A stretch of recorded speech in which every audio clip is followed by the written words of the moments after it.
So I am outside Cultivated right now, and I am with Kristen, who is the owner of Cultivated, and we're going to do a little tour of her store.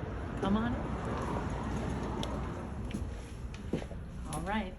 Right up front, we have some hyacinths that are forced in vases. These are gonna bloom just needing the water. They don't even need the soil. How fun is that? And I think you said that these vases come from secondhand stores. Is that what I'm hearing? That's correct. We source all of our vases secondhand. So either through customer donations or thrift shops, we are all about reusing all of our vases. That's awesome. Here are just some dried flowers from earlier in the season. They're still looking beautiful, so they get to hang out. There's viable seeds in there too. So, I love this store. It is so cool. thank you. We've got our flavored creamed honeys. We use local fruit as much as possible, so the fig and the lemon and as much as possible, and then it's all local honey also. Wow, that's so cool.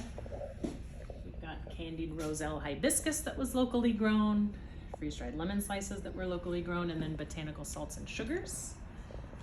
So botanical salts and sugars, share with me, so these salts, the salt blend, have like herbs and things like that in them? Yes, as well? all locally grown. So the red onion basil salt is basil that I grew and freeze dried, and then purchased onions that were freeze dried. I'd love to work with a local farmer to source those onions locally. So if you're listening to this and you farm onions, let me know. The jalapeno, lime, and white onion is jalapenos that I grew, limes that I grew, and then freeze dried, and then just powdered it and blended it up with some salt. So you can pretty much just add it to avocado and you've got guacamole. And so it's just some of the ways that we're taking things that we've grown locally and turning it into products. And so once we... What about the plant up there? Oh, that's elephant garlic flowers. So from my yard. So I love to let the garlic go to flower because the bees love it. So it's great for the pollinators. Garlic is a great companion plant because it repels bad bugs. And so I grow a lot of it. And then once it flowers, I dried the flowers. They are edible, by the way, and they're delicious. But I leave them for the bees, and then I harvested them and brought them in here for decoration. Oh my gosh, how cool. This is kind of how we store everything once we harvest it and freeze dry it until it turns into product. But it makes me think of home. Like I've heard people say it's like a Midwest basement, right?